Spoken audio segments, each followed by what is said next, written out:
चांद के और करीब पहुंचा चंद्रयान-3 सॉफ्ट लैंडिंग की उल्टी गिनती शुरू।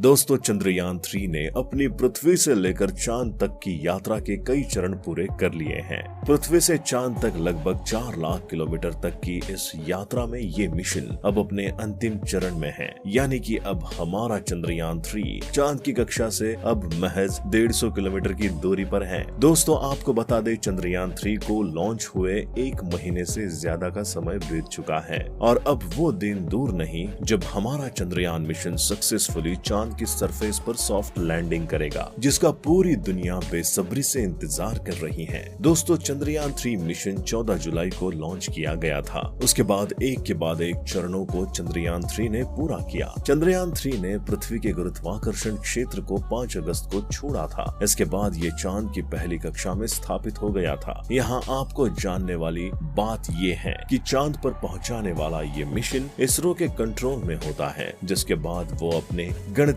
आंकलन से ये डिसाइड करते हैं कि अभी हमारा चंद्रयान कहाँ है, किस कक्षा में है और उसकी स्पीड कब कम या ज्यादा करनी है। अभी तक जब चंद्रयान-3 पृथ्वी की कक्षा में था, तब इसरो के वैज्ञानिक इसको पृथ्वी की कक्षा से बाहर भेजने के लिए इसके इंजन को चालू कर देते थे। इससे होता ये था कि पृथ्वी के चक्कर लगा रहा चंद्रयान-3 आगे की कक्षा में आसानी से पहुंच जाता था, बिना फ्यूल वेस्टिंग के। और इस तरह पृथ्वी के गुरुत्वाकर्षण क्षेत्र से चंद्रयान-3 को बाहर करना और चांद के गुरुत्वाकर्षण क्षेत्र में पहुंचाना इसरो के वैज्ञानिकों की पहली प्राथमिकता थी। और ऐसा ही हुआ। इसरो के वैज्ञानिकों ने चंद्रयान-3 के इंजन को 5 अगस्त को चालू किया और ज्यादा स्पीड पकड़ चंद्रयान-3 पहुंच गया चांद के पहली कक्षा के पास और अपना पहला चरण पूरा किया। इसके बाद हमारे वैज्ञानिकों की दिन रात की कड़ी मेहनत अपना काम करती रही और इस मिशन पर कड़ी नजरों ने चंद्रयान-3 को 6 अगस्त को चांद की दूसरी कक्षा में पहुंचाकर दूसरा चरण भी पूरा कर लिया। 9 अगस्त को चंद्रयान-3 ने अपना तीसरा चरण पूरा किया और चंद्रयान-3 को तीसरी कक्षा में स्थापित कर दिया। दोस्तों, 15 अगस्त को सारा देश जश्न में डूबा हुआ था। सारा देश आजादी का 77वां स्वतंत्रता दिवस मना रहा था। घर घर तिरंगे की आवाज दूर दूर तक उठकर भारत माता की जय जयकार कर रही थी। जश्न अभी ठीक से खत्म भी नहीं हुआ था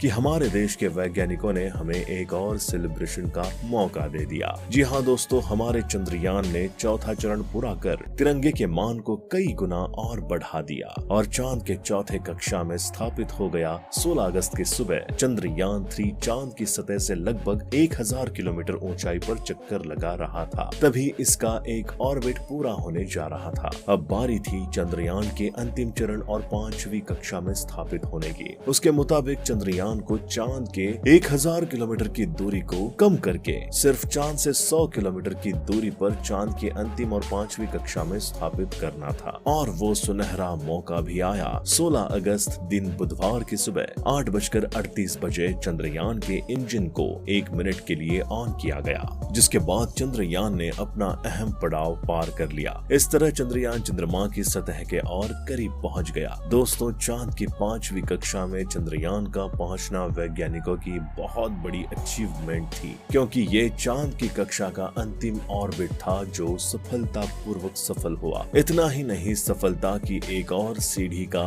आगाज हुआ 17 अगस्त गुरुवार दोपहर 1:15 पर। इस कारनामे ने हमारे देश और देशवासियों को दोहरी खुशियों की सौगात दे डाली और वैज्ञानिकों की मेहनत को सुकून भरी सांसें। प्लानिंग के अकॉर्डिंग प्रोपल्शन मॉड्यूल और विक्रम लैंडर को एक दूसरे से अलग होना था, जो कॉम्प्लिकेटेड तो था लेकिन हमारे वैज्ञानिकों की मेहनत से दूर नहीं। वैज्ञानिकों ने प्रोपल्शन मॉड्यूल और लैंडर को अलग अलग कर दिया। चंद्रयान के इस 6वें चरण में प्रोपल्शन मॉड्यूल और लैंडर सक्सेसफुली सेपरेट हो गया और 2 हिस्सों में बट गया। इसके बाद प्रोपल्शन मॉड्यूल को वही छोड़ लैंडर अपने आगे के सफर पर अकेला निकल गया। लैंडर अपने लैंडिंग तक की यात्रा अब अकेले ही पूरी करेगा। इसके बाद 18 और 19 अगस्त को लैंडर की डिबूस्टिंग इसरो के द्वारा शुरू कर दी जाएगी, यानी कि लैंडर की रफ्तार धीमी की जाएगी जाएगी। इस प्रक्रिया में लैंडर और रोवर दोनों हिस्सा लेंगे, यानी विक्रम लैंडर और प्रज्ञान रोवर भी अब चंद्रमा के 2 चक्कर लगाएगा। फिलहाल इस समय चंद्रमा की सतह से इसकी ऊंचाई 150 से 170 किलोमीटर के बीच है और इसी ऊंचाई के ऑर्बिट में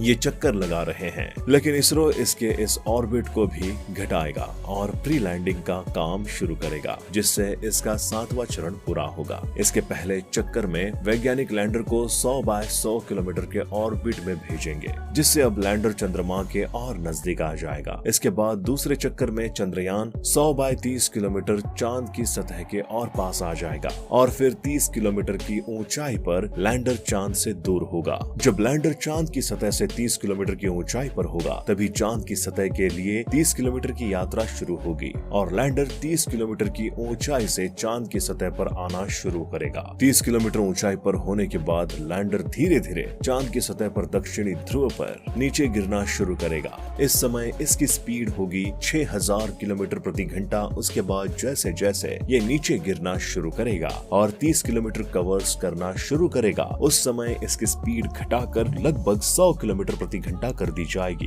करीब 100 फीट की ऊंचाई पर लैंडर चांद की सतह की जांच पड़ताल करेगा और दिखेगा कि चांद की वो जगह जहां लैंडर लैंडिंग कर रहा है उसकी स्थिति सही है कि नहीं। लैंडर को 30 किलोमीटर की ऊंचाई से चंद्रमा की सतह पर लैंड कराने तक की ये प्रक्रिया बहुत इंपॉर्टेंट रोल प्ले करेगी, यानी परिक्रमा करते हुए उसे 90 डिग्री के कोण पर चंद्रमा की तरह चलना शुरू करना होगा। दोस्तों, आपको जानकर खुशी होगी कि भारत दुनिया का प्रथम देश होगा चांद के दक्षिणी ध्रुव पर उतरने वाला। दुनिया का आज तक कोई भी देश इस ध्रुव पर नहीं पहुंच पाया है। दोस्तों, न केवल भारत बल्कि दुनिया की भी निगाहें भारत के इस मिशन पर टिकी हुई है। भारत देश पहला देश बनने जा रहा है। दक्षिणी ध्रुव पर पहुंचने वाला चांद की इस सतह पर पहुंचना ही चंद्रयान की सबसे बड़ी चुनौती है। ये चांद की सबसे अंधेरी और खतरनाक जगह है, शायद इसीलिए इस जगह पर आज तक कोई देश उतर नहीं पाया है। अगर आपने कुछ दिन पहले आई उन तस्वीरों को देखा होगा जिसमें चंद्रयान ने कुछ तस्वीरें ली थी, तो देखा होगा चांद की सतह पर बहुत बड़े बड़े और गहरे गड्ढे हैं जिन्हें क्रेटर्स कहते हैं।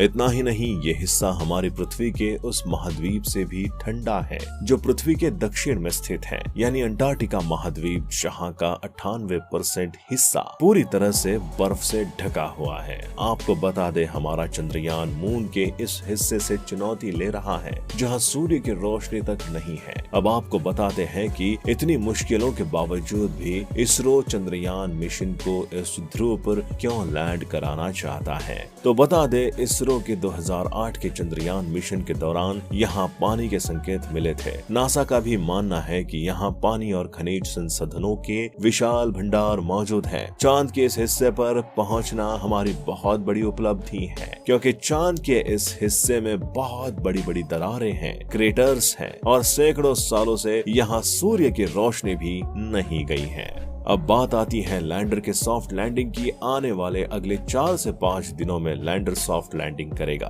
इसरो के वैज्ञानिकों के लिए ये भी एक चुनौती भरा काम है, क्योंकि लैंडर का चांद की सतह पर आना और रुकना, ब्रेक लगाकर सेफ लैंडिंग करना इतना इजी नहीं है। लेकिन फिर भी वैज्ञानिकों ने इस बार चंद्रयान 2 से काफी कुछ सीखा है और इसमें सुधार भी किए हैं, जिससे इस बार के लैंडिंग में उतनी परेशानियों का सामना नहीं करना पड़ेगा। दोस्तों, विक्रम लैंडर एक बार जब अच्छे से लैंड हो जाएगा, उसके बाद उसके रैंप से प्रज्ञान रोवर चांद की सतह पर उतरेगा और फिर 14 दिन की प्रोसेस से ये काम शुरू करेगा, क्योंकि चंद्रमा का 14 दिन हमारी पृथ्वी के 1 दिन के बराबर होता है। जिस वक्त विक्रम लैंडर से प्रज्ञान रोवर चांद की सतह पर डेटा इकट्ठा करेगा, उस वक्त सूरज का निकलना बहुत जरूरी है, क्योंकि रोवर में लगे हुए सोलर पैनल अच्छे से काम कर सके। अब चांद पर 14 दिन की रात और 14 दिन का दिन होता है, तो इसरो का ये टारगेट है कि उस सोलर पैनल को वे अच्छे से इस्तेमाल कर सके, ताकि चांद का मैक्सिमम डेटा और इंफॉर्मेशन स्टोर किया जा सके। दोस्तों, रोवर चांद की सतह पर उतरने के बाद हमें चांद की सतह के बारे में बताएगा, वहां के वायुमंडल और वातावरण के बारे में भी जानकारी देगा। वो ये भी बताएगा कि ये भूकंप और टाइड की क्या स्थिति है। गैस और खनिजों से रिलेटेड जानकारियां भी रोवर हम तक पहुंचाएगा। अब ये सब जानकारियां हमें कैसे मिलेगी, उस पर चर्चा चर्चा करते हैं। दोस्तों, रोवर डेटा को एकत्रित करेगा और उसे लैंडर तक पहुंचाएगा। इसके बाद लैंडर इस डेटा को प्रोपल्शन मॉड्यूल तक पहुंचाएगा। इसके बाद प्रोपल्शन मॉड्यूल इस डेटा को इसरो के सेंटर तक पहुंचाएगा और हमें सारी जानकारियां देगा। दोस्तों, प्रोपल्शन मॉड्यूल को 100 बाय 100 की कक्षा में स्थापित किया गया था। जब प्रोपल्शन मॉड्यूल लैंडर से अलग हुआ तब लैंडर ने तो अपनी राह पकड़ ली, लेकिन प्रोपल्शन मॉड्यूल को यही छोड़ दिया। प्रोपल्शन मॉड्यूल अब यही रहकर अगले 3 से 6 महीने तक चांद के इर्द गिर्द घूमेगा और यही रहकर सारी इंफॉर्मेशन लैंडर से कैच करेगा और लैंडर ये इंफॉर्मेशन रोवर से लेगा। दोस्तों, अब चांद भारत की पहुंच से दूर नहीं है। आने वाले कुछ दिन भारत की कामयाबी के दिन होंगे। दुनिया भर में भारत देश का डंका बजने वाला है। बस ऊपर वाले के ऊपर विश्वास बनाए रखना और दुआ करना चंद्रयान 3 मिशन सक्सेसफुल हो। जय हिंद।